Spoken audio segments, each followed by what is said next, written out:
मेरा नाम पूजा है और मैं 32 साल की शादीशुदा औरत हूँ। मेरी शादी को 4 साल हो चुके हैं और मेरा 1 साल का बेटा भी है। मैं दिखने में अभी भी पहले जितनी ही खूबसूरत हूँ। इसी वजह से सोहम ने यह भी नहीं सोचा कि मैं उसकी सगी चाची लगती हूँ। वैसे मैंने भी उसे बहुत समझाया कि अगर उसके घर में उसके चाचा को पता चल गया तो प्रॉब्लम हो जाएगी, लेकिन सोहम नहीं माना और वह तो मेरे पीछे ही पड़ गया। इसलिए आखिरकार मुझे ही हाँ कहनी पड़ी और फिर सोहम ने मेरे साथ पूरे 1 महीने तक। हेलो दोस्तों, आज की इस कहानी में आप सभी का स्वागत है। दोस्तों, कहानी सुनने से पहले आप सभी से रिक्वेस्ट करूंगी कि हमारे चैनल को सब्सक्राइब, लाइक एंड शेयर करें जिन्होंने अभी तक नहीं किया, और कर ली हो तो उसके लिए धन्यवाद। दोस्तों, जल्दी से कहानी आपको सुनाते हैं। दोस्तों, हमारे शहर में कपड़े की दुकान है, इसलिए मैं और मेरा पति सूरज 2 साल से गांव छोड़कर हम शहर ही रहने आ गए थे। इस बार सोहम अपने स्कूल की छुट्टी बिताने हमारे पास आया था। सोहम मेरे जेठ जी का बड़ा बेटा है। वह अभी 10वीं क्लास में पढ़ता था। उसे अब की बार 1 महीने की छुट्टियां मिली थीं, इसलिए वह छुट्टियां एंजॉय करने के लिए हमारे पास आ गया। जब सोहम आया तो उसे लेने के लिए बस स्टॉप पर मैं ही गई थी, क्योंकि मेरे पति मुकेश तो हमेशा की तरह दुकान पर ही थे। मैं जब सोहम को बस स्टॉप से लेने के लिए गई थी तो मैंने जीन्स और टी शर्ट पहन ली थी, क्योंकि मैं कभी कभार ऐसे कपड़े पहन लेती हूँ और मेरे पति भी मुझे कुछ नहीं कहते हैं। बस स्टॉप पर बैठा हुआ मेरा ही इंतजार कर रहा था। अब मैं आपको सोहम के बारे में बताती हूँ। वह मेरे जेठ जी का लड़का है जो कि गांव में रहते हैं। मैंने दूर से ही उसे आवाज लगा दी, लेकिन सोहम मुझे जीन्स में देखकर बिल्कुल भी नहीं पहचान पाया और इधर उधर देखने लगा। जब मैंने उसे हाथ से इशारा किया तब वह मेरे पास आया और पास आते ही सबसे पहले उसने मेरे पैर छुए। मैंने भी उसे आशीर्वाद दिया और गले से लगाकर कहा कि यार, अब बस भी करो। सोहम, मैं इतनी भी बूढ़ी नहीं हुई हूं। तभी सोहम ने हंसते हुए कहा कि नहीं चाची, आप तो अभी भी 18 साल की लग रही हो। मैंने तो आपको पहचाना ही नहीं। अगर आपने सिंदूर ना लगाया होता तो आपको कोई नहीं कह सकता कि आप एक बच्चे की माँ हो। तो मैंने सोहम को सहलाते हुए कहा कि अब बस भी करो, इतना भी झूठ मत बोलो यार। तुम्हारे चाचा तो कहते हैं कि अब मुझ में वह बात नहीं रही। तभी सोहम बोला कि सच कह रहा हूँ चाची, आप बहुत क्यूट लग रही हो। मैं तो सोहम के मुंह से अपनी तारीफ सुनकर बहुत खुश हो रही थी, क्योंकि मेरे पति तो मेरी तारीफ करते ही नहीं थे। वह तो बस अपना काम निकालते और सो जाते। घर आते वक्त सारे रास्ते सोहम ने मेरा हाथ पकड़ कर रखा। मैंने सोहम को बोला कि तुम इतने भी छोटे नहीं हो जो गुम हो जाओगे। तभी सोहम बोला कि फिर क्या हो गया चाची, कौन सा आपका हाथ मैला हो रहा है। सोहम की हाइट मेरे से थोड़ी सी कम थी और ऊपर से मैंने भी आज साड़ी नहीं पहनी थी, इसलिए मुझे थोड़ा सा अनकंफर्ट फील हो रहा था। घर पहुंचते ही सोहम नहा लिया। मैंने उसके लिए चाय के साथ थोड़ा नाश्ता भी बना दिया। इसके बाद हम दोनों ने बैठकर चाय पी। फिर मैंने सोहम से अपनी जेठानी और जेठ जी का हालचाल भी पूछा और सूरज को भी फोन करके बता दिया कि सोहम आ चुका है। मेरा बेटा भी अभी तक सो रहा था। वैसे मेरे बेटे का नाम आर्यन है, लेकिन हम उसे प्यार से अंशु कहते हैं।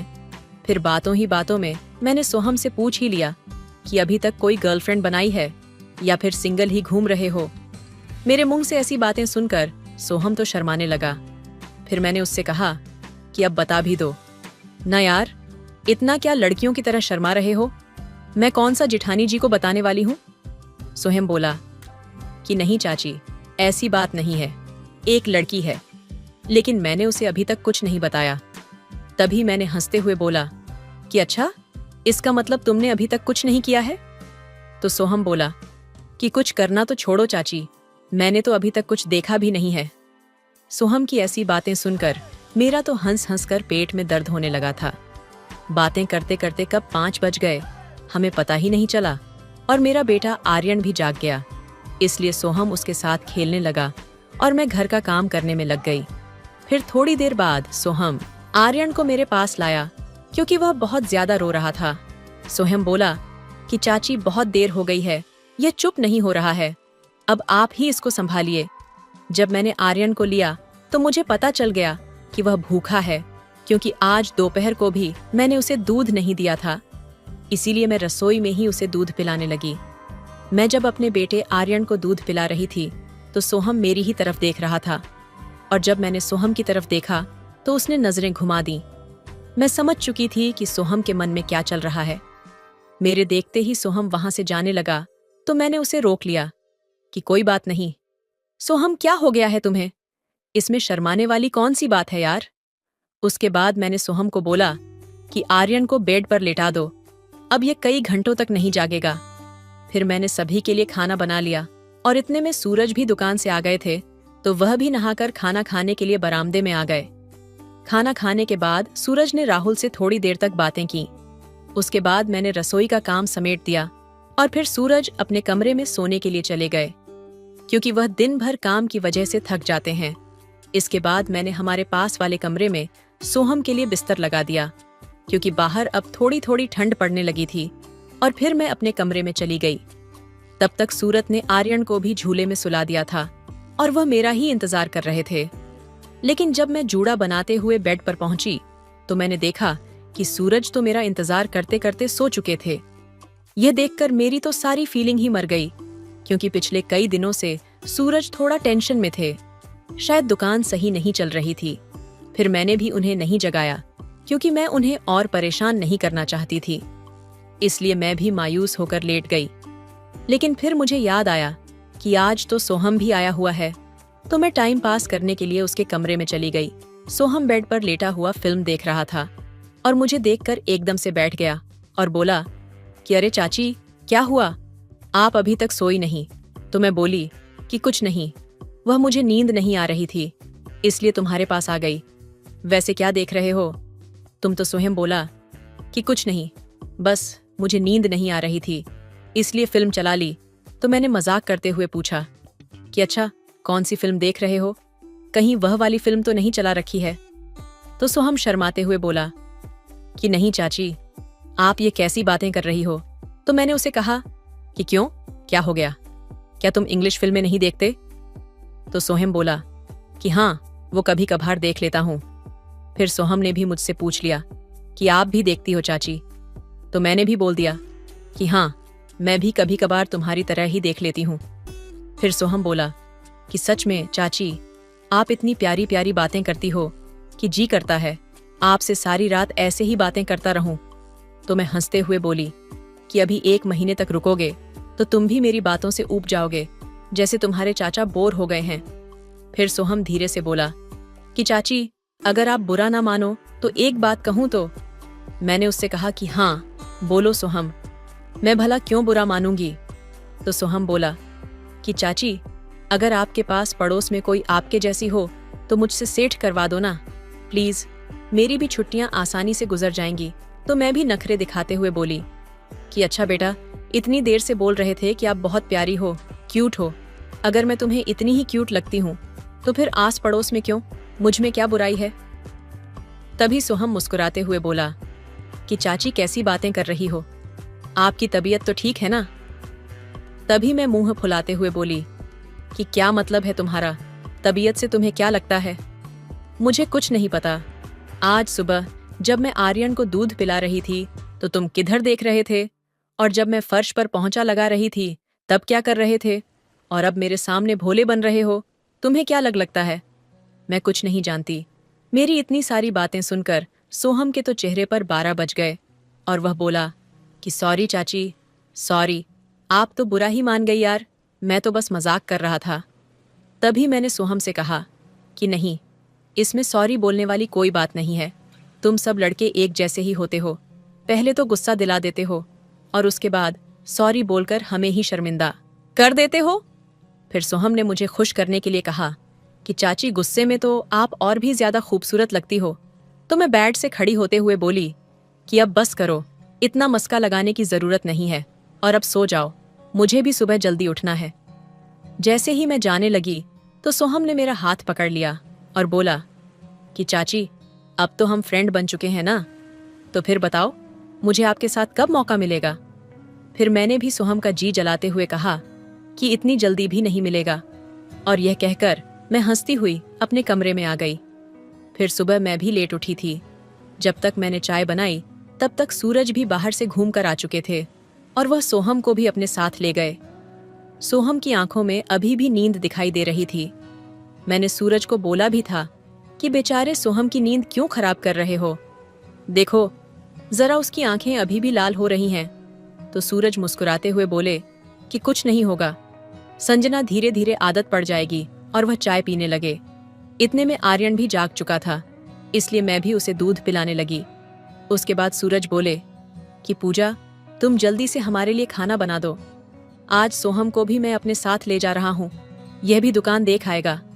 जैसे ही उन्होंने सोहम को साथ ले जाने की बात कही, मेरे तो सारे सपने ही ठंडे पड़ गए। मैंने सूरज को कहा कि इतनी भी क्या जल्दी है, कल ही तो आया है बेचारा, आराम से दिखा देना। तो सूरज बोले कि ऐसे ही घर पर बोर होता रहेगा, दुकान में रहेगा तो उसका मन भी लगा रहेगा। तो मैं गुस्से में सूरज को डांटते हुए बोली कि मेरा क्या, मैं तो रोज घर पर बहुत बोर होती हूँ। मैंने सोचा कि सोहम आया है तो शायद कुछ दिन मस्ती से निकल जाएंगे, लेकिन अब आप इसे भी साथ ले जा रहे हो। मेरे मुंह से इतना कुछ सुनने के बाद सूरज ने मेरे गाल खींचते हुए कहा कि अच्छा ठीक है बाबा, नहीं ले जा रहा हूँ, अब तो गुस्सा मत करो, लेकिन सच कहूं तो तुम गुस्से में और भी ज्यादा खूबसूरत लगती हो। फिर मैंने उन्हें मुंह बनाते हुए कहा कि इतनी झूठी तारीफें भी मत करो, अब जब आपने मन बना ही लिया है तो दुकान घुमा ही लाओ, फिर कहोगी कि मैं आपकी सुनती नहीं हूँ। फिर मैंने दोनों का खाना पैक कर दिया और वह दुकान चले गए। शाम को आते ही सूरज तो हमेशा की तरह नहाने चले गए, लेकिन सोहम सीधा ही रसोई घर में आ गया, क्योंकि मैं वहां पर रोटियां बना रही थी। आते ही सोहम ने मेरे कंधे पर सर रखा और बोला कि चाची, आज तो आपके बिना बिल्कुल भी मन नहीं लगा। तो मैं बोली कि हाँ मुझे पता है, लेकिन पहले तुम ये बताओ कि सेफ्टी लेकर आए हो या नहीं। तो सोहम बोला कि हाँ चाची ले आया। फिर मैंने सोहम को बोला कि तुम जल्दी से नहा लो, फिर हम खाना खा लेते हैं।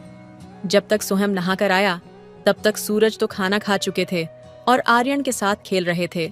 फिर मैंने सोहम के लिए भी खाना लगा दिया और रस में बर्तन साफ करने लगी। खाना खाने के बाद सोहम भी बर्तन लेकर रसोई में आ गया और मुझे काम करता हुआ देखकर बोला कि चाची, आप इतना काम करती हो तो थक जाती होंगी, लाइए मैं भी साफ कर देता हूँ। तो मैंने मुस्कुराते हुए कहा कि अच्छा, तो अब चाची को इम्प्रेस कर रहे हो।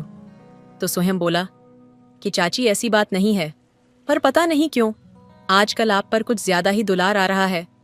तो मैंने भी सोहम को छेड़ते हुए कहा कि मैं जानती हूँ सोहम इतना दुलार क्यों आ रहा है। ऐसा सुनकर सोहम की भी हंसी निकल पड़ी और वह बोला कि आप भी ना चाची, हर बात का उल्टा मतलब निकाल लेती हो। इसके बाद मैं अपने कमरे में गई तो सूरज मेरा ही इंतजार कर रहे थे और आर्यन को उन्होंने हमेशा की तरह सुला दिया था। कमरे में जाते ही मैंने सूरज से पूछा कि क्या हुआ, अभी तक सोए नहीं? तुम तो सूरज बोले कि कुछ नहीं, बस ऐसे ही नींद नहीं आ रही थी। तो मैंने भी नाक चिढ़ाते हुए कहा कि अच्छा, और इतने दिन मुझे नहीं आती थी, उसका क्या? तभी सूरज बोले कि पूजा, तुम्हें तो पता ही है पिछले कुछ दिनों से दुकान का काम सही नहीं चल रहा है, इसलिए बस टेंशन में था। तो मैंने मुस्कुराते हुए कहा कि अच्छा बाबा, ठीक है, ज्यादा इमोशनल होने की जरूरत नहीं है, थोड़ा सब्र करो, मैं हाथ पैर धोकर आती हूँ। आज काफी दिनों बाद सूरज का मन किया था, इसलिए मैं भी बहुत खुश थी। फिर सूरज ने आधे घंटे तक मेरा पीछा नहीं छोड़ा और आखिरकार मुझे ही हार माननी पड़ी। आज काफी दिनों बाद सूरज ने मुझे इतना समय दिया था, नहीं तो वह 2 मिनट भी नहीं टिक पाते। इसके बाद हम बातें करते करते सो गए और सोहम का तो मुझे ख्याल ही नहीं आया। फिर सुबह जब मैं सोहम को चाय देने गई तो उसने चाय भी नहीं पी।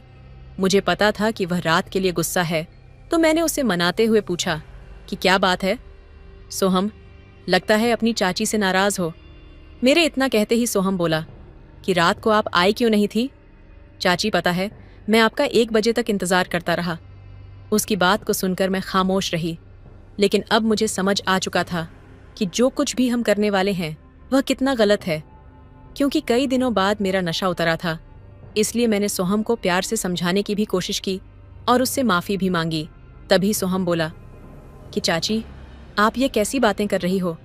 मुझे पता है रात को चाचा जी ने आपको सोने नहीं दिया, इसलिए आपका मन नहीं कर रहा है, लेकिन कोई बात नहीं, आप कल देख लेना या फिर परसों टाइम निकाल लेना, मगर आप ऐसी बातें मत कीजिए। सोहम की बेचैनी देखकर मैं बहुत परेशान हो गई थी। अब मैं जान चुकी थी कि सोहम नहीं समझने वाला। इतने में ही सूरज ने आवाज लगा दी कि पूजा जल्दी से खाना तैयार कर दो, आज मुझे जल्दी जाना है। फिर मैं रसोई में चली गई और सूरज के लिए खाना पैक कर दिया। सूरज जब जाने लगे तो मैंने उनसे कहा कि ऐसा कीजिए, आज भी सोहम को अपने साथ ले जाइए, क्योंकि मैं जानती थी अगर वह घर पर रहेगा तो मेरा पीछा नहीं छोड़ेगा। लेकिन तभी सूरज बोले कि यह क्या बात हुई, कल तो तुम कह रही थी कि उसे घर पर रहने दो और आज साथ ले जाने की बात कर रही हो, और सोहम का भी कल दुकान पर मन नहीं लग रहा था। इतना कहकर सूरज तो चले गए। सूरज के जाते ही सोहम मेरे पीछे रसोई में आ गया और मुझे मनाने की कोशिश करने लगा कि प्लीज़ चाची, मान जाइए ना। सोहम का ऐसा हाल देखकर मुझे भी लगने लगा था कि अब वह नहीं मानने वाला, और इसका कारण भी मैं ही थी। इसलिए थक हार कर मैंने सोहम को हाँ बोल दिया कि अच्छा बाबा, ठीक है सोहम, चलो फिर कमरे में चलते हैं। लेकिन उस समय मेरी आंखों में न जाने क्यों खुशी की जगह आंसू थे, जिन्हें देखकर सोहम बोला कि चाची, आप खुश नहीं हो क्या? सोहम के इतना कहते ही न जाने क्यों मुझे रोना आने लगा और मैं उसके पैरों में गिरकर माफ़ी मांगने लगी कि प्लीज़ सोहम, मुझे माफ़ कर दो, ये सब मेरी ही गलती है। मुझे तुम्हारे साथ इस तरह का मजाक नहीं करना चाहिए था। जिस दिन तुम घर आए थे, तुम्हें देखते ही मेरे मन में हलचल सी पैदा होने लगी थी। न जाने क्यों मैं तुम्हारी ओर आकर्षित होती जा रही थी, लेकिन धीरे धीरे मुझे एहसास हुआ कि यह सब ठीक नहीं है, ये बहुत गलत है। सोहम, तुम तो मेरे बेटे जैसे हो, तुम्हारे साथ में ये सब, अरे नहीं नहीं, ये मुझसे नहीं होगा, प्लीज मुझे माफ कर दो। इतना सुनने के बाद एक पल भी सोहम वहां नहीं रुका। उसने जल्दी से अपने कपड़े पैक किए और वापस अपने गांव चला गया। तो दोस्तों, यह थी आज की कहानी, जिसमें मेरी कुछ गलतियों और फीलिंग की वजह से एक सुंदर सा टूट गया। आपकी क्या राय है इस कहानी पर, हमें कमेंट में जरूर बताएं। वीडियो अच्छी लगे तो लाइक करें, शेयर करें, सब्सक्राइब करें। धन्यवाद। मैंने अभी तक यह नहीं समझा था कि मेरे पति की बात का मतलब क्या है, लेकिन उनके चेहरे पर मौजूद मुस्कान ने मेरा दिल तेजी से धड़काना शुरू कर दिया। कमरे का माहौल इतना रोमांटिक और खास था कि मैं खुद को पूरी तरह से उनके हाथों में सौंप चुकी थी। उन्होंने धीरे धीरे मेरा हाथ पकड़कर मुझे पास खींचा और मेरी आंखों में गहराई से देखा। ऐसा लग रहा था जैसे वह मुझे अपनी दुनिया में लेकर जाना चाहते हों, जहां सिर्फ हम दोनों थे। तभी मेरे पति ने अपने दोस्त मयंक की तरफ देखा और मुस्कुराते हुए कहा, आज का दिन बहुत खास है और मैंने कुछ ऐसा प्लान किया है जिसे तुम कभी भूल नहीं पाओगी। मयंक ने मुस्कान दी और कमरे से बाहर निकल गया। शायद यह संकेत था कि यह समय सिर्फ हमारे लिए है। हेलो दोस्तों, आज की इस कहानी में आप सभी का स्वागत है। दोस्तों, कहानी सुनने से पहले आप सभी से रिक्वेस्ट करूंगी कि हमारे चैनल को सब्सक्राइब, लाइक एंड शेयर करें, जिन्होंने अभी तक नहीं किया, और कर ली हो तो उसके लिए धन्यवाद। दोस्तों, जल्दी से कहानी आपको सुनाते हैं।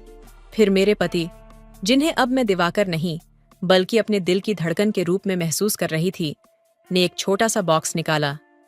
मैं हैरान थी क्योंकि मुझे नहीं पता था कि इस बॉक्स में क्या था। उन्होंने उसे खोला और उसमें एक नाजुक सा बेहद सुंदर हार था। उस हार में एक छोटे से दिल का लटकन था जो उनके प्यार का प्रतीक था। उन्होंने वो हार धीरे से मेरी गर्दन में पहनाया और मेरे कानों में धीरे से फुसफुसाए, ज्योति, तुम सिर्फ मेरी नहीं हो, तुम मेरी दुनिया हो। हर दिन मैं तुम्हें और ज्यादा प्यार करना चाहता हूँ और आज से हर पल तुम्हें इस खास एहसास में जीने देना चाहता हूँ। मैं पूरी तरह से मंत्रमुग्ध हो चुकी थी। उनकी आंखों की गहराई में डूबने जैसा एहसास हो रहा था। उन्होंने मेरा हाथ पकड़ा और हम दोनों धीमी धुन पर नाचने लगे। ऐसा लग रहा था जैसे वक्त रुक गया हो और बस हम दोनों एक दूसरे में खो गए थे। हर कदम के साथ मैं उनके प्यार को और गहराई से महसूस कर रही थी। शाम का वह जादू मेरे दिल को छू गया था। हमारे रिश्ते में एक नई रोशनी जगमगा उठी थी जो हमेशा के लिए मेरे दिल में बस गई। उस रात ने मुझे एहसास दिलाया कि सच्चा प्यार न सिर्फ छोटे छोटे लम्हों में होता है, बल्कि उन खास पलों में भी होता है जब हम एक दूसरे को पूरी तरह से महसूस करते हैं। ये जन्मदिन मेरे जीवन का सबसे रोमांटिक और यादगार दिन बन गया, जिसे मैं कभी नहीं भूलूंगी। ज्योति और दिवाकर एक दूसरे की बाहों में खोए हुए थे। पूरे कमरे में प्यार और गर्माहट की ऐसी लहर दौड़ रही थी जिसे शब्दों में बयां करना मुश्किल था। जैसे ही मोमबत्तियों की मध्यम रोशनी उनकी आंखों में चमक रही थी, दिवाकर ने उसे और करीब खींचा। ज्योति, दिवाकर ने बहुत ही नर्म आवाज में कहा, आज की रात तुम्हारे लिए खास इसलिए भी है क्योंकि अब हर लम्हा मैं तुम्हें और भी ज्यादा प्यार से भरा हुआ देना चाहता हूं। तुम मेरी जिंदगी का वो हिस्सा हो जिसके बिना मैं अधूरा हूं। ज्योति की आंखों में आंसू आ गए, लेकिन ये आंसू खुशी के थे। वह जानती थी कि दिवाकर का हर शब्द सच्चाई से भरा है। उसके दिल की धड़कनें तेज हो गईं, लेकिन अब उसे दिवाकर के इरादों पर पूरा भरोसा था। तभी दिवाकर ने धीरे से उसे बैठाया और एक और छोटा बॉक्स निकाला, जो पहले वाले से भी ज्यादा खास दिख रहा था। ज्योति ने आश्चर्य से उसकी ओर देखा। दिवाकर ने मुस्कुराते हुए कहा, यह सिर्फ एक और तोहफा नहीं है, ये हमारी आने वाली जिंदगी का प्रतीक है। ज्योति का दिल अब और भी तेजी से धड़कने लगा। उसने बॉक्स खोला और उसकी आंखें चौड़ी हो गईं। बॉक्स में 2 छोटे से टिकट थे, किसी विदेशी देश की ट्रिप के। यह उनके हनीमून की तरह था, लेकिन इस बार एक नई शुरुआत के रूप में। हम कहाँ जा रहे हैं? ज्योति ने हल्की सी मुस्कान के साथ पूछा। पेरिस, दिवाकर ने जवाब दिया। प्यार के शहर में सिर्फ तुम और मैं। वहां एक ऐसा वक्त बिताने जा रहे हैं जो हमारी जिंदगी का सबसे खूबसूरत सफर होगा। ज्योति का दिल खुशी से झूम उठा। उसने दिवाकर को कसकर गले लगाया और उसकी आंखों में देखकर कहा, तुम मेरे लिए दुनिया के सबसे अच्छे पति हो। दिवाकर ने उसके गालों को छुआ और फिर से उसे अपने पास खींच लिया। दोनों ने एक दूसरे में खो जाने का फैसला किया और वह रात एक ऐसी रात बन गई जिसे वे दोनों कभी भूल नहीं सकते थे। कुछ ही दिनों बाद वे पेरिस के लिए उड़ान भरने वाले थे। ज्योति का हर सपना साकार होने जा रहा था और वह इस नई यात्रा को लेकर बेहद उत्साहित थी। दोनों ने एक दूसरे का हाथ थामे नए सफर की शुरुआत की, जहां उनके रिश्ते में और भी गहराई आने वाली थी। पेरिस की गलियों में घूमते हुए दोनों ने अपने रिश्ते की हर नई परत को महसूस किया। एफिल टावर के नीचे खड़े होकर दिवाकर ने फिर से ज्योति से वही सवाल पूछा, क्या तुम मेरे साथ हमेशा के लिए इस प्यार भरी दुनिया में चलने को तैयार हो? ज्योति ने मुस्कुराते हुए कहा, तुम्हारे साथ हर सफर खास होता है और मैं हमेशा तुम्हारे साथ चलने को तैयार हूं। उन दोनों ने एक दूसरे को चूमा और वह क्षण मानो समय के पन्नों में अमर हो गया। पेरिस की वो यात्रा उनकी जिंदगी का एक नया अध्याय बन गई, जहां प्यार और विश्वास का बंधन और भी गहरा हो गया। पेरिस की यात्रा की शुरुआत ही बेहद रोमांचक थी। दिवाकर और ज्योति ने अपने सफर को पूरी तरह से खुली बाहों से अपनाया। वे हर दिन एक नए स्थान पर जाते, नए अनुभव लेते और अपने प्यार को और गहरा महसूस करते। लेकिन किस्मत ने उनके लिए एक ऐसा मोड़ तैयार किया था जिसे वे सोच भी नहीं सकते थे। एक दिन वे दोनों मोंटमार्ट्रे की गलियों में घूम रहे थे। मोंटमार्ट्रे का यह इलाका कलाकारों और संगीतकारों के लिए मशहूर था। गलियों में चलते हुए अचानक ज्योति का ध्यान एक पेंटिंग पर गया। वह पेंटिंग उसे किसी गहरे भाव से जोड़ रही थी। पेंटिंग में एक महिला खिड़की के पास खड़ी थी, जिसकी आंखें आसमान की तरफ टिकी थीं, जैसे वह किसी खोई हुई चीज को ढूंढ रही हो। ज्योति उस पेंटिंग की तरफ खींची चली गई। क्या हुआ ज्योति? दिवाकर ने पूछा, जब उसने देखा कि ज्योति अचानक चुप हो गई थी।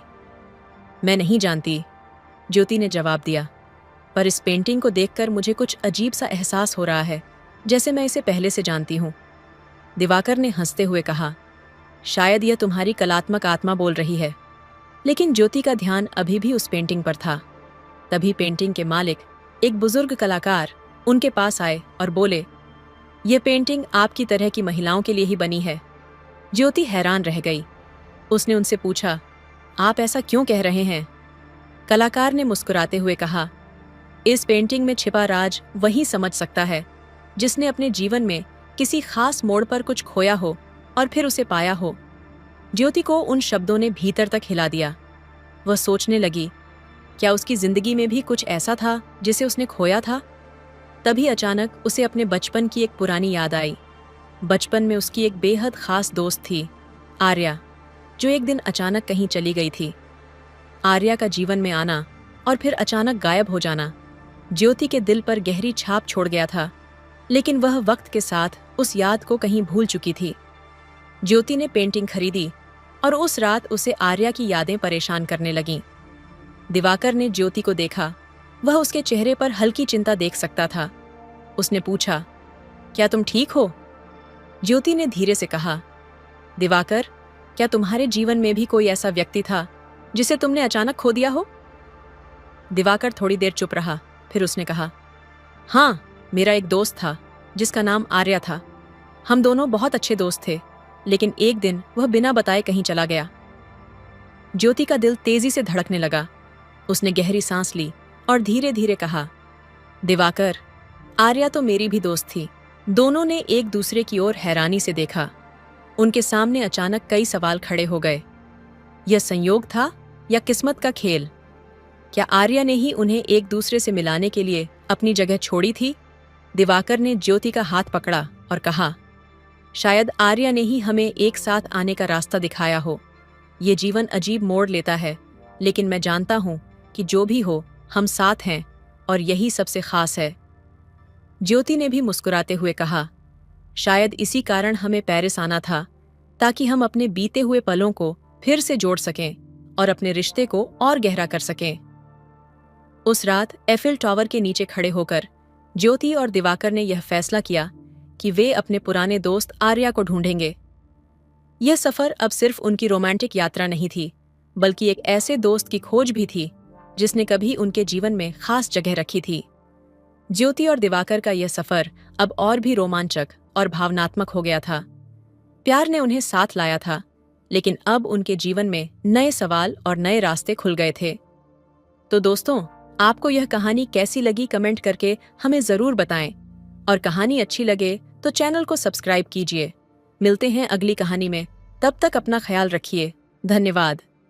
उस दिन भाई को उस गोरी अंग्रेजन के साथ वह सब कुछ करते देखा तो मेरा भी दिल मचल उठा था।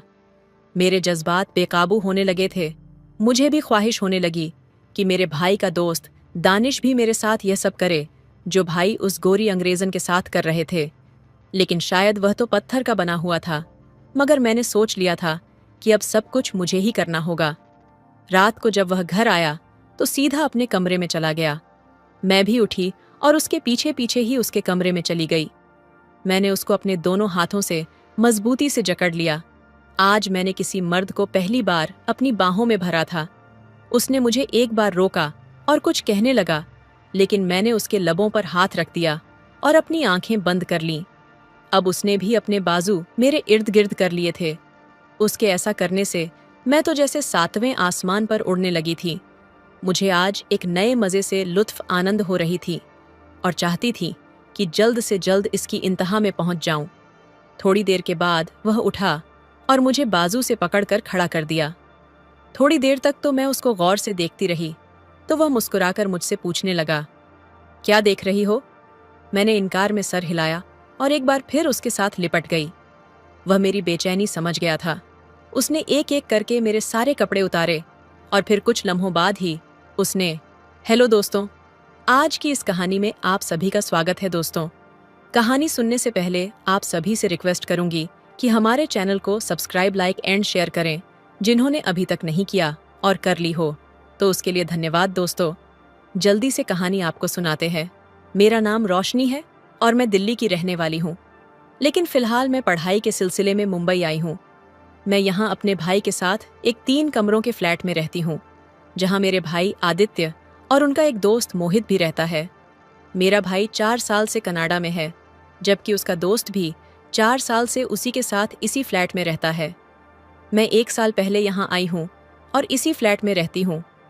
मेरा कद 5 फुट 5 इंच है, नीली आंखें और लंबे बालों वाली 19 साल की एक खूबसूरत लड़की हूँ।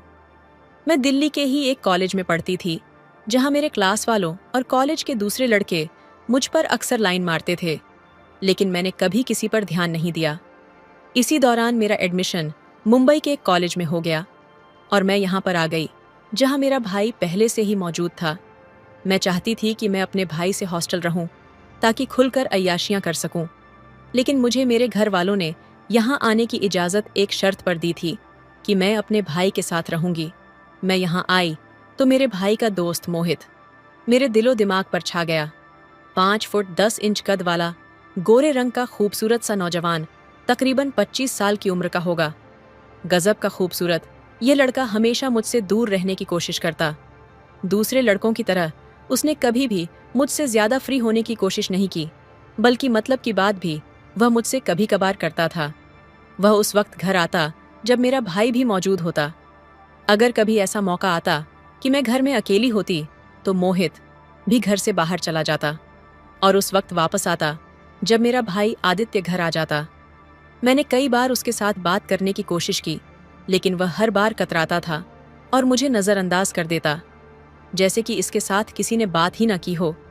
जैसे जैसे वह मुझे नज़रअंदाज करता, तो मुझ में उसे पाने की ख्वाहिश बढ़ती ही जाती।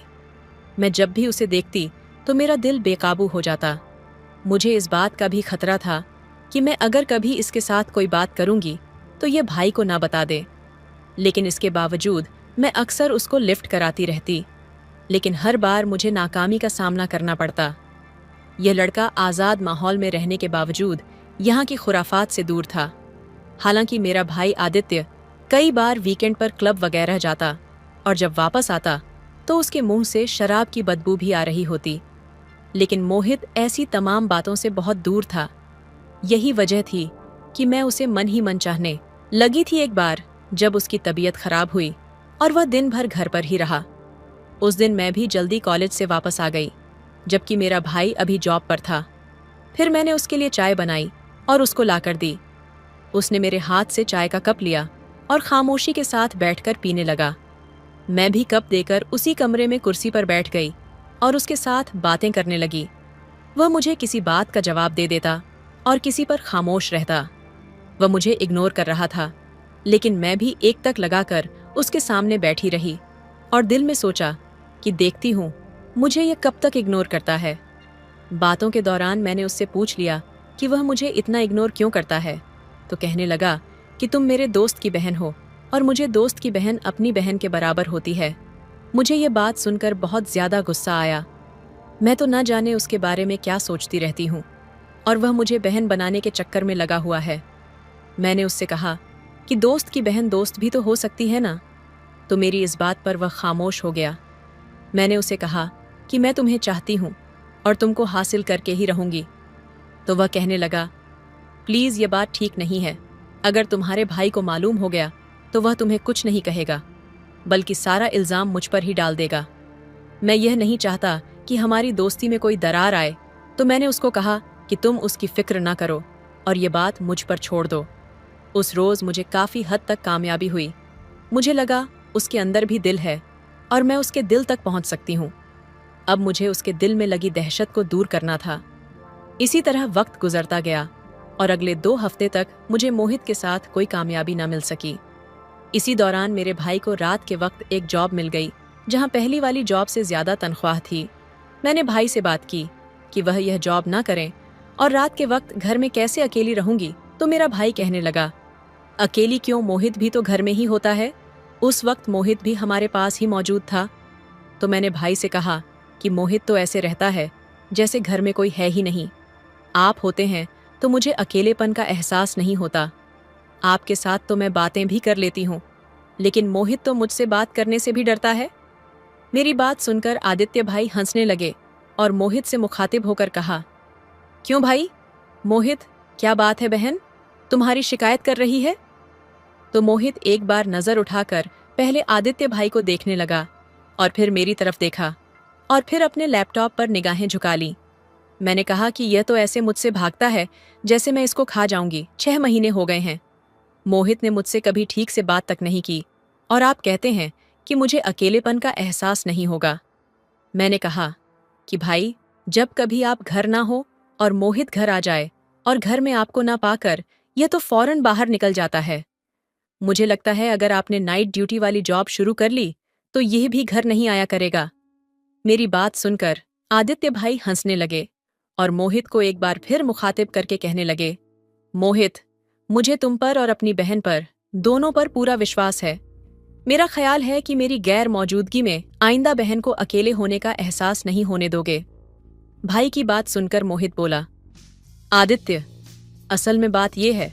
उसने अपनी बात शुरू ही की कि आदित्य भाई फिर बोल पड़े, बस अब ये टॉपिक बंद करो और बहन, तुम जाओ चाय बनाकर लाओ। मैं उठकर किचन में गई। वापस आई तो कमरे का माहौल तब्दील हो चुका था और दोनों कह कहे लगाकर हंस हंस कर बातें कर रहे थे।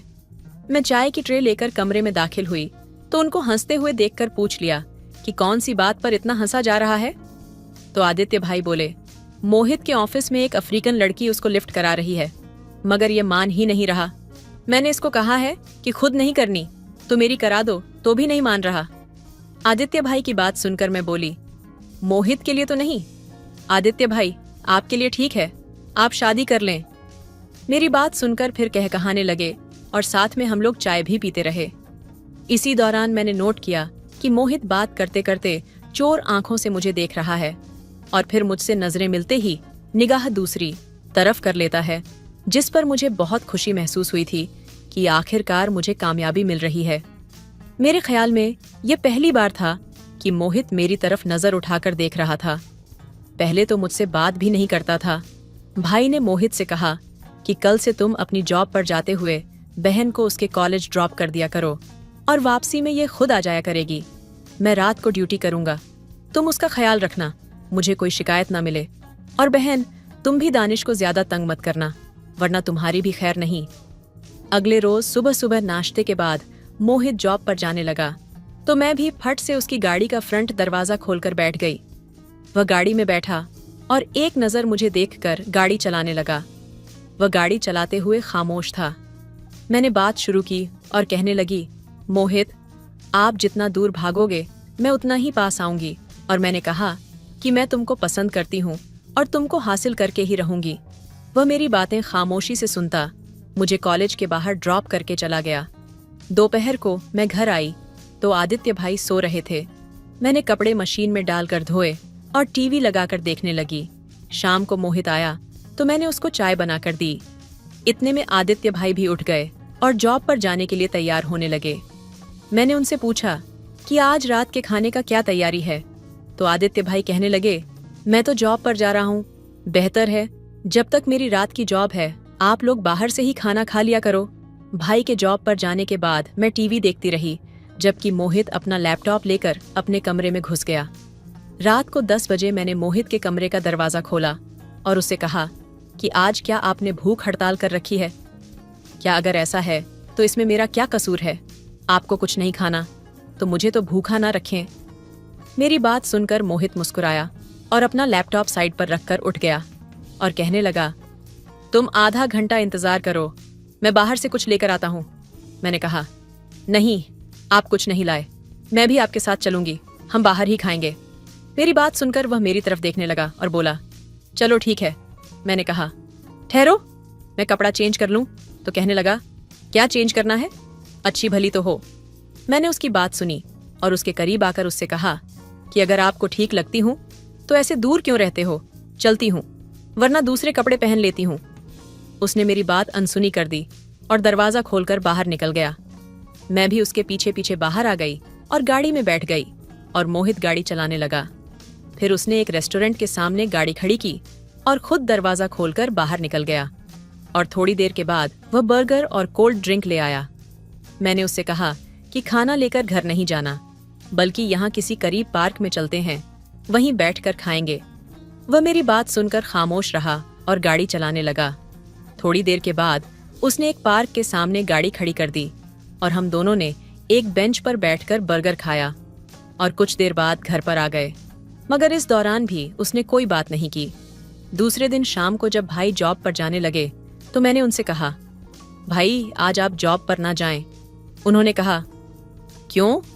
तो मैंने कहा, नहीं, ऐसे ही आज मेरा आउटिंग के लिए दिल कर रहा है। जब से मुंबई आई हूँ कभी भी आप मुझे आउटिंग के लिए नहीं लेकर गए हैं। रोशनी, मैं तो लेकर नहीं जा सकता, तुम मोहित के साथ चली जाना, वह तुमको ले जाएगा। भाई की बात सुनकर मैं खुश हो गई थी कि मेरा प्लान कामयाब हो गया था। भाई तो चले गए तो मैं उठकर ब्लू जीन्स के साथ व्हाइट शर्ट पहन ली और हल्का सा मेकअप करके तैयार हो गई। मैंने आईने के सामने खड़े होकर खुद को देखा तो मैं बहुत खूबसूरत लग रही थी। मैं जब से मुंबई आई थी आज पहली बार मैंने मेकअप किया था। खैर, अब मैं मोहित का इंतजार करने लगी और थोड़ी देर बाद वह आया। मैंने दरवाजा खोला तो उसने मुझे देखा और एक लम्हे के लिए अटक कर रह गया, लेकिन दूसरे ही लम्हे वह संभल गया और अंदर दाखिल हुआ। मैंने दरवाज़ा बंद किया और अंदर आकर उसके लिए चाय बनाई। चाय पीने के बाद मैंने उससे कहा, मोहित, आज कहीं आउटिंग के लिए ले जाएं, तो वह मुझे बगैर देखे हुए कहने लगा, ठीक है, लेकिन एक बात सुन लो, वहां जाकर कोई ऐसी वैसी हरकत नहीं करना। ये कहकर वह तैयार होने चला गया। उस वक्त रात के तकरीबन 9 बज रहे थे। मैं जल्दी से बाहर निकली और गाड़ी में बैठ गई। हम लोग मुंबई की एक बड़े क्लब के बाहर में पहुंच गए, जहां उसने एक जगह गाड़ी पार्क की और हम लोग अंदर चले गए। अंदर दाखिल हुए तो अंदर तेज आवाज में इंग्लिश म्यूजिक चल रहा था और हम दोनों वहीं पर बैठ गए। म्यूजिक और डांस करते लड़के लड़कियों को देख रहे थे और मेरा दिल कर रहा था कि मैं भी मोहित के साथ डांस करूं। थोड़ी देर ऐसे ही बैठे रहने के बाद मैंने मोहित से कहा कि यहाँ ऐसे ही बैठे रहेंगे या कोई ड्रिंक वगैरह भी लेंगे। वह कहने लगा, तुम बैठो, मैं कोल्ड ड्रिंक लेकर आता हूँ। मेरा दिल कर रहा था कि मैं भी दूसरे लड़के लड़कियों के साथ डांस करूं, लेकिन मैं मोहित की मौजूदगी की वजह से खामोश थी। आखिर मैंने हिम्मत करके मोहित से कहा, मोहित, चलिए आप और हम भी डांस करें। उसने कहा, रोशनी, अब तुम हद से ज्यादा बढ़ रही हो, मैं इसलिए तुमको नहीं ला रहा था। मैं बोली, अब आ ही गए हो तो थोड़ा सा डांस कर ले। उसने कहा, नहीं, मैं नहीं कर सकता। मैंने कहा, तो ठीक है, मैं अकेली ही चली जाती हूँ। वह बोला, चली जाओ। मैं उठकर दूसरे लड़के लड़कियों के साथ डांस करने लगी। मुझे एक सुरूर सा महसूस हो रहा था। डांस के दौरान ही अचानक एक अफ्रीकी लड़का मेरे पास आया और मुझे अपने साथ डांस की दावत दी। मैंने उसकी दावत कबूल कर ली और उसके साथ डांस करने लगी। अचानक ही उस लड़के ने डांस करते करते मुझे छूना शुरू कर दिया। 1-2 बार मैंने उसका हाथ झटक दिया, लेकिन वह बाज नहीं आया। तो मैं डांस छोड़कर वापस आने लगी तो उसने मुझे बाजू से पकड़ लिया।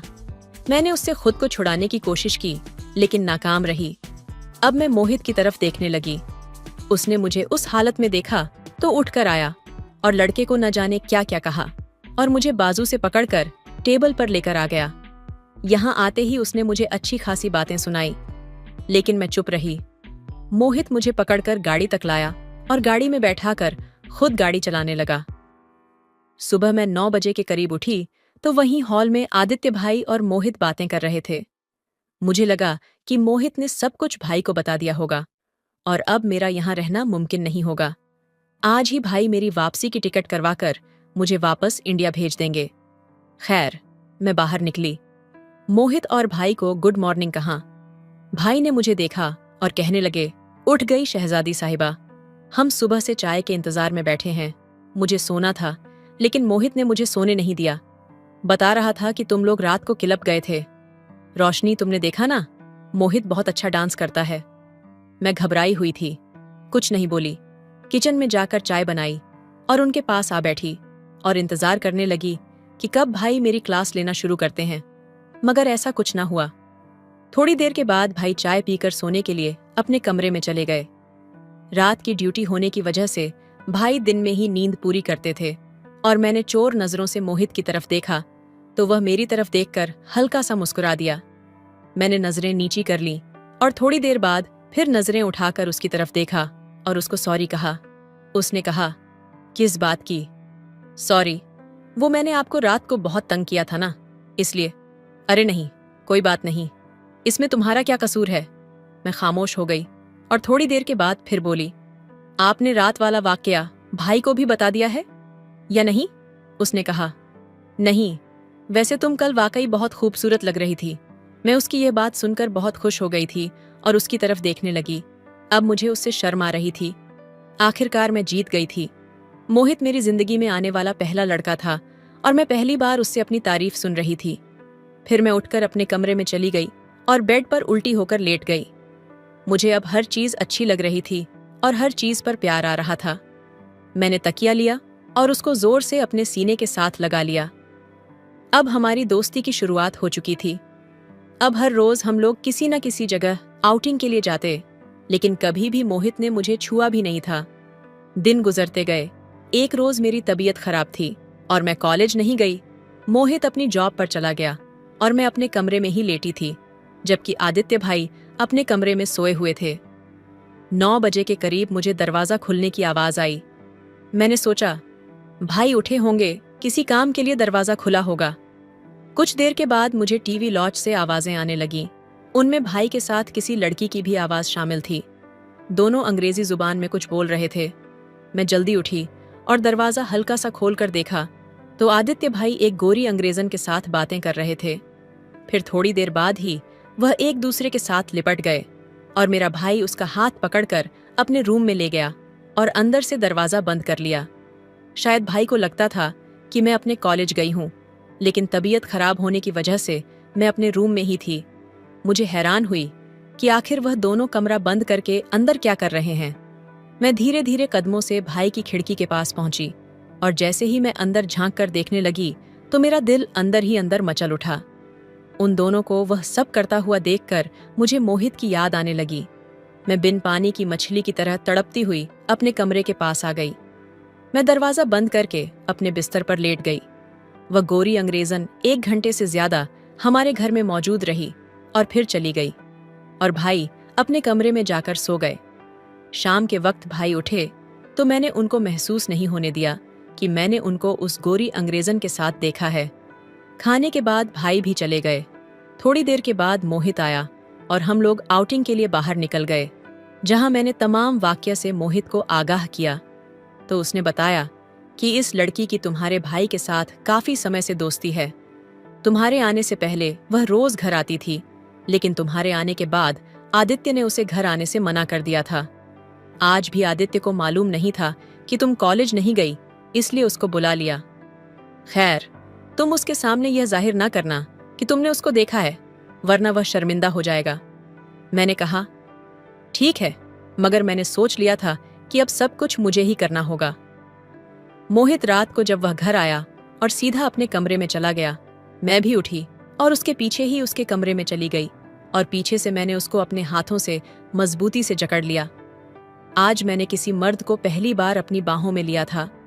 उसने मुझे एक बार रोका और कुछ कहने लगा, लेकिन मैंने उसके लबों पर हाथ रख दिया और अपनी आंखें बंद कर लीं। अब उसने भी अपने बाजू मेरे इर्द गिर्द कर लिए थे। मैं तो जैसे 7वें आसमान पर उड़ने लगी थी। थोड़ी देर के बाद वह उठा और मुझे भी बाजू से पकड़कर खड़ा कर दिया। चंद लम्हे में उसको गौर से देखती रही तो वह मुस्कुराकर पूछने लगा, क्या देख रही हो? मैंने इनकार में सर हिलाया और एक बार फिर उसके साथ लिपट गई। फिर कुछ लम्हों बाद ही उसने मुझे एक अलग ही दुनिया में पहुंचा दिया था।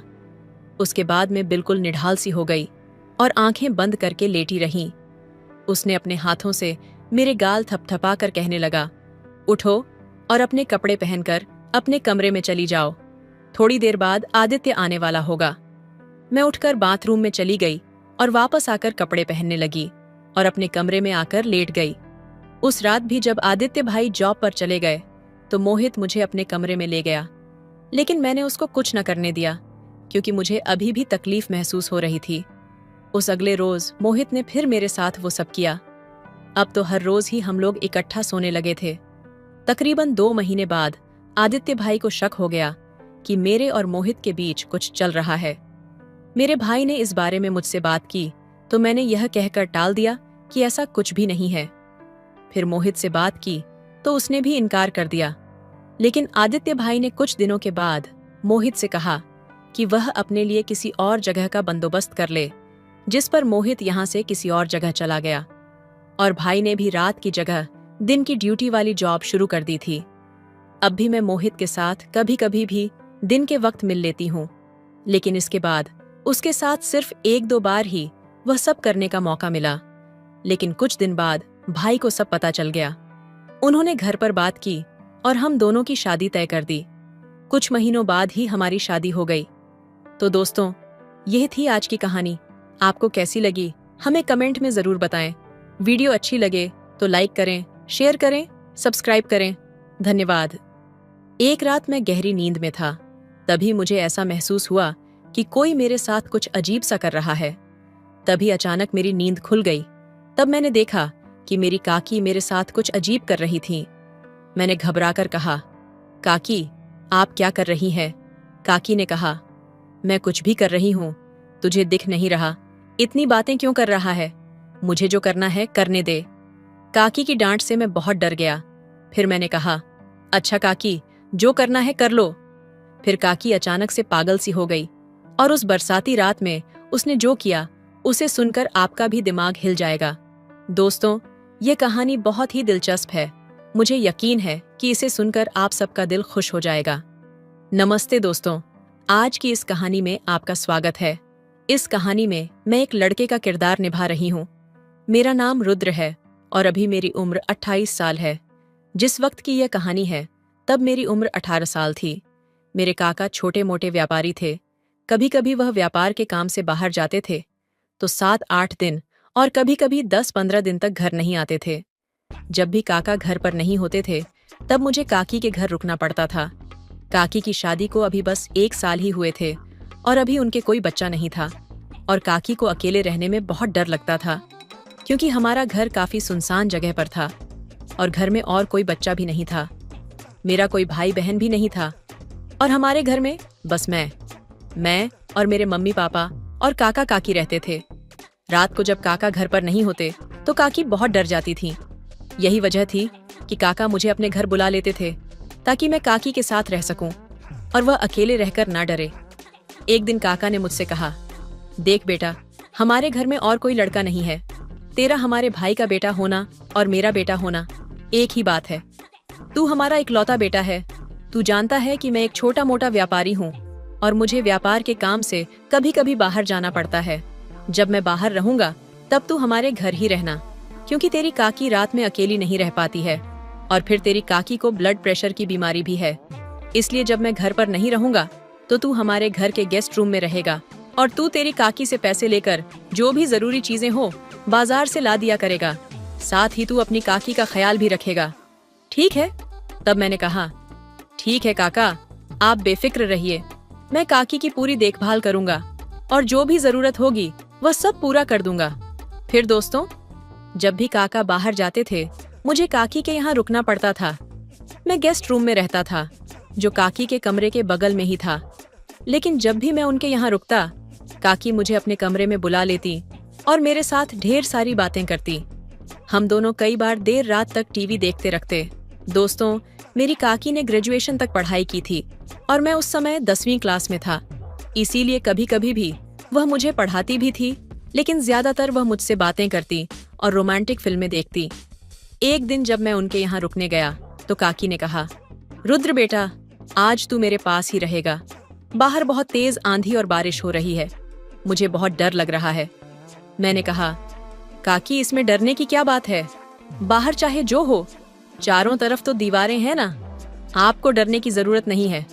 फिर भी काकी बोली, रुद्र बेटा, मैं जो कह रही हूँ तू वही कर। आज मुझे अच्छा लग रहा। तू मेरे पास रहेगा, नहीं तो मुझे बहुत बुरा लगेगा। मैंने कहा, ठीक है काकी, अगर आपको बुरा लग रहा है तो मैं जरूर आपके पास रहूंगा। कुछ समय बाद काकी ने कहा, रुद्र बेटा, बहुत दिनों से तेरे साथ ढंग से बात भी नहीं हुई है। आज मैं तुझसे खूब बातें करूंगी। मैंने कहा, काकी, मुझे ज्यादा बातें करना पसंद नहीं है। लेकिन काकी ने कहा, आज तुझे मुझसे बातें करनी ही होंगी। काकी के जोर देने पर मैंने मान लिया। कहा, ठीक है काकी, आज हम खूब बातें करेंगे। आगे मैंने काकी से कहा, मैं तैयार हूँ, लेकिन मेरी एक शर्त है। तब काकी ने पूछा, रुद्र बेटा, क्या शर्त है? मैंने कहा, काकी, मैं अपने पापा से कब से कह रहा हूँ कि मुझे एक मोबाइल दिला दो, लेकिन वह मुझे मोबाइल नहीं दिला रहे। अगर तुम चाहती हो कि मैं रात भर तुम्हारे साथ बैठकर बातें करूं, तो तुम्हें मुझे एक मोबाइल दिलाना होगा। मेरी बात सुनकर काकी जोर से हंसने लगी। मैंने पूछा, काकी, तुम हंस क्यों रही हो? तब काकी बोली, अरे रुद्र, इसमें कौन सी बड़ी बात है? मैं तुझे कल ही मोबाइल दिला दूंगी, लेकिन मेरी भी एक शर्त है। अगर तू मेरी शर्त मान ले तो मैं तुझे मोबाइल दिला दूंगी। मैंने कहा, काकी, तुम्हारी क्या शर्त है? अगर तुम मुझे मोबाइल दिला दोगी तो मैं तुम्हारी हर शर्त मान लूंगा। फिर काकी ने कहा, ठीक है, तो आज रात में जो कहूंगी तुझे वही करना होगा।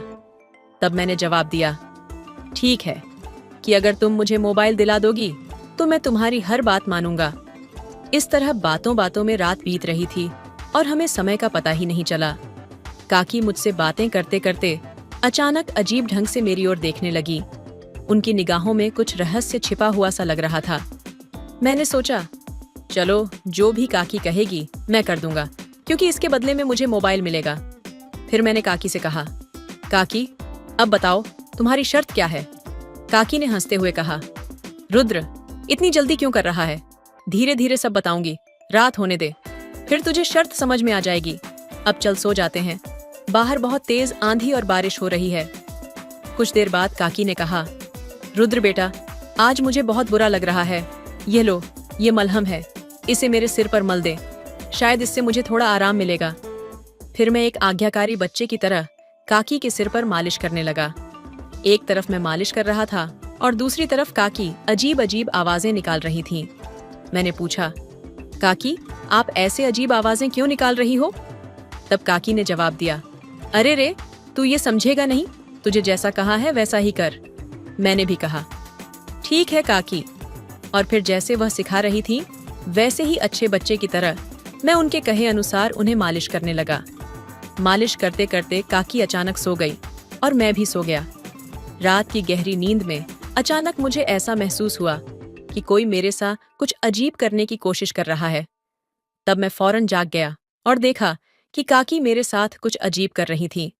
मैंने पूछा, काकी आप ये क्या कर रही हैं? काकी ने कहा, मैं तेरे साथ क्या कर रही हूँ तू देख नहीं रहा, और तू इतनी बात क्यों कर रहा है जो मैं कर रही हूँ? करने दे। काकी की बात सुनकर मैं बहुत डर गया। मैंने कहा, अच्छा ठीक है काकी, जो आपका मन करे वो कर लीजिए। फिर अचानक काकी पागल जैसी हो गई और बोली, तू भी इस तूफानी रात में मेरे साथ ताल मिलाकर चल। मुझे समझ नहीं आ रहा था क्या करूं, पर मैं डर गया था कि अगर मैंने काकी की बात ना मानी तो कल वो मुझे मोबाइल नहीं दिलाएगी। तब मोबाइल के लालच में मुझे वही करना पड़ा जो काकी कह रही थी। तब काकी मेरे साथ कुछ ऐसा करने लगी जिससे मेरी हालत बहुत खराब हो गई। मैंने काकी से कहा, काकी जो आप कर रही हैं वह ठीक है, क्या अगर काका को पता चला तो बहुत दुखी होंगे? तब काकी हंसते हुए बोली, अरे रुद्र तुझे मोबाइल चाहिए कि नहीं? मैंने कहा, हाँ काकी चाहिए। तब काकी ने कहा, तो फिर मेरे साथ आज कुछ करना पड़ेगा, तभी तुझे मोबाइल मिलेगा। फिर काकी ने मेरे साथ कुछ ऐसा किया जो मैं कभी किसी को बता नहीं सकता। आखिर में काकी की मर्जी के मुताबिक हम दोनों ने बहुत देर तक एक दूसरे के साथ वक्त बिताया। काफी देर बाद काकी थक गई और मैंने उनसे हाथ जोड़कर कहा, काकी काका को कभी इस बारे में मत बताना, अगर काका को पता चल गया तो मुझे मार डालेंगे।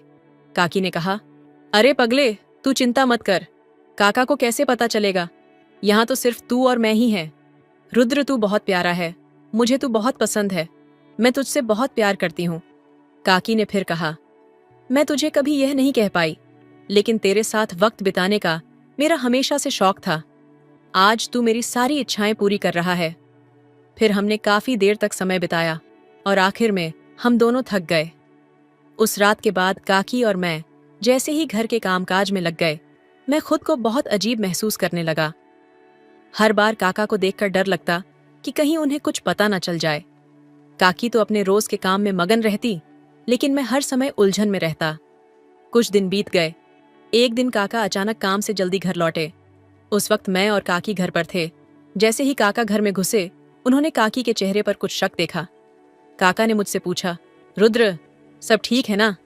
मैंने हड़बड़ाकर जवाब दिया, हाँ काका सब ठीक है। लेकिन काका को जैसे कुछ महसूस हुआ। वह काकी से बोले, क्या चल रहा है यहाँ? तब काकी कुछ बोल नहीं पाई, उसकी आंखों में डर साफ दिख रहा था।